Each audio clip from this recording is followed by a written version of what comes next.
let's just unpack on the Real Housewives of Durban. You remember that story, the one that's exhausting now, like a broken record, Katsazai, at the hair event, Precious. It says, a story, guys, it's so tiring, oh my gosh. To a point where they are fighting. Kubumini velo behambe story phambili Angel naye faka zabeno nonku. Hayi now this story sakhathaza, you know, to a point where Precious uyamtshela uthi wena ngicela uhlukane neindaba zami. You know, I was listening to the pastor at church esho ukuthi yazini mawumuntu ngesinye isikhathi akugada amagokorosho akho akwakho. Uyekela indaba zabantu. We understand they too much in this one's business luckily and it's not right guys and it's not right guys ukuhlezi criticize nabantu like you know them and you know their business. Finding you've heard stuff about them but awubazi abantu. Ngapha ufafa kuthiwa wafe guys ufe belini wachithela indoda ibhizi ngapha khona iBray no Kevin iyabaxoxela uKevin ngaJojo ngapha nama-ladies akhuluma uJojo-ke wa-end-up sewaxoxa nama-ladies uthi hayi phela lo bathi waqala yena ukujithela indoda. I'm just like what?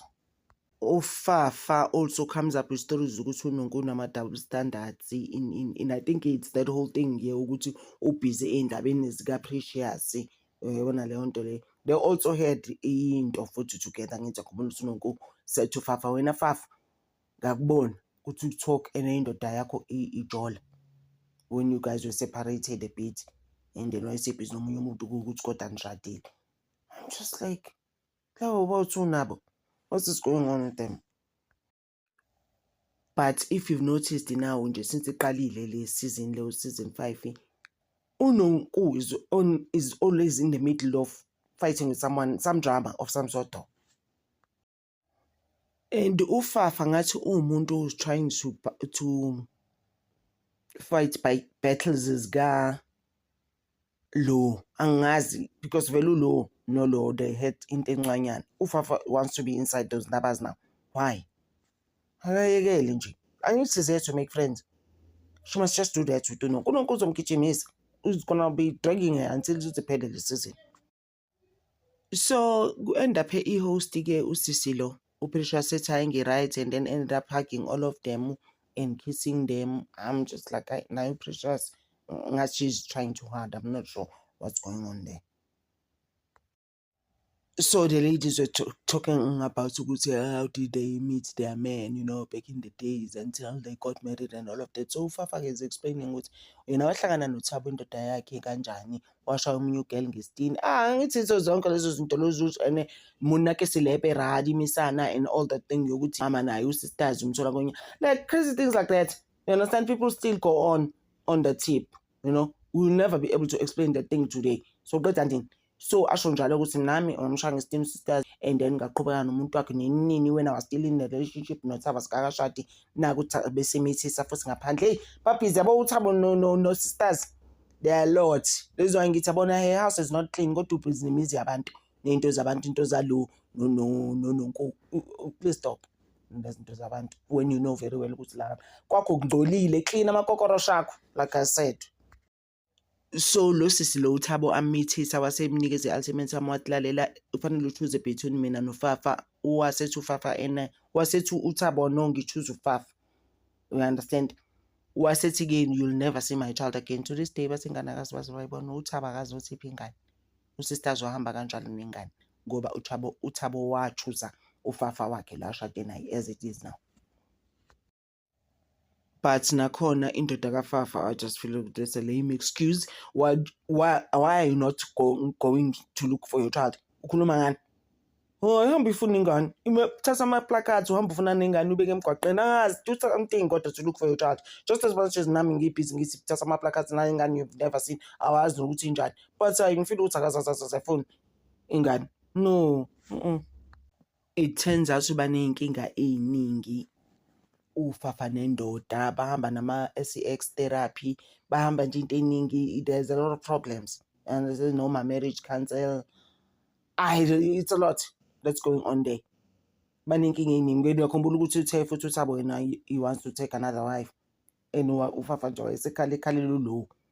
Esekhala eselele ebeleni basically lika-Lowu, crying there to hear ukuthi nangiphela umuntu esethi kodwa this marriage has had basically. It's what we're learning now actually. And then uFafa came up with the story ukuthi indoda is with her just because uyamthanda. Hey, I'm just like, is there anything else? Like nje i-reasoning kaFafa though around them being together still ayizwakala. And then into kaFafa futhi manje comes across as ngathi indoda ifeel ukuthi yena ungcono, he can cheat, and then uFafa can't cheat, and then women actually can't do things like that. Yeah, ibona men actually are allowed to do things like that. I'm just like, ukhuluma ngani ngoba you are the same here. No one is better. As you are speaking, akekho umuntu ongcono, and that whole thing yokuthi uFafa, why can't she keep her man? Khona into ayenzayo yini? Indoda yena yenza ngalutho. It's the same as emshadweni ke kuthiwe abakayithola ingane lo uyinyumba. And back in the days it was crazy, indoda ingajeko ukuthi iyayithola ingane. And in most cases I've realized ukuthi uthola ukuthi indoda ayithola cela utshela ingane kodwa kuthiwa yimina ingayithola ingane, mina ngiyinyumba ngithuke ngize ngabe emshadweni, mina ngine relative yaze yahamba emshadweni kanti indoda engayithola ingane. Uyabona ukuthi there's some things that we need to check out now and then. And indoda kaFafa went on to say ukuthi they got back together after Fafa's accident. Had she not had the accident, is there anything like that?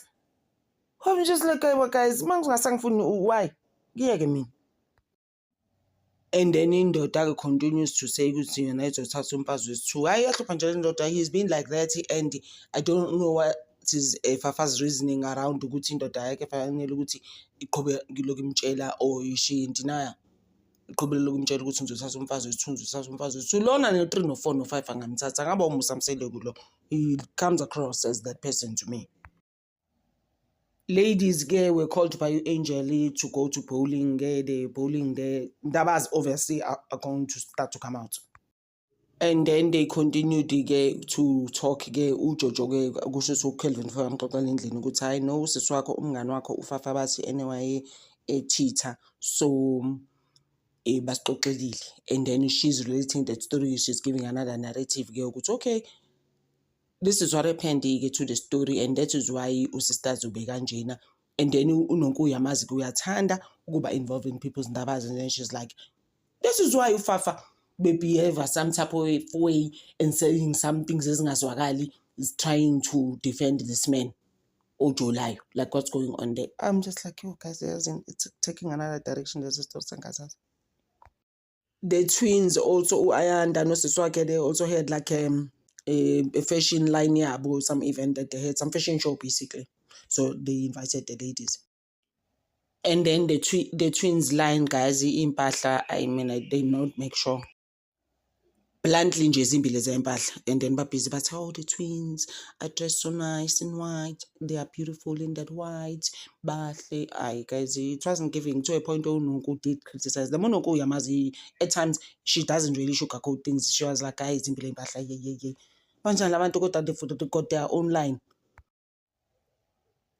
I think on 2 episodes I did mention ukuthi uLowu ngambona ephethe glass ewayini for pastor's wife, uyaphuza na. uNonku umbuza the same thing ukuthi uyaphuza yini sisi, because ngoba uNonku naye guys kulo athi how long ngiyazi me and you have had some issues, I'm hug. uNonku guys perform a shame of that show. I think this time but please perform, sisters, please perform for us. Iba no drama anymore this season, you know. So abuzulo ukuthi uyaphuza yini ngoba I think uyaphuza wena. Ukuyibona lonto cause ezinye izinto zipersonal. Nami I saw it angithi into ukuthi umamfundisi uyaphuza vele uLowu, but it's not something efane that you must bring up every time, guys. It's not right. You understand, to expose omunye umntwana, and I don't really like it as such. And then bese kuzoba-ke vele, remember he said you will not threaten me. Kumini etshela uPrecious when she was trying to stand up for herself, the whole thing yokuthi yeah, when ama-employees akho futhi akhuluma ukuthi ahlupha, but I'm just like, asasebenzelani lapho if they're gonna be talking to clients about their boss? Those are crazy things. So iphela lapho guys, labo sisi bebhizi bedonsana.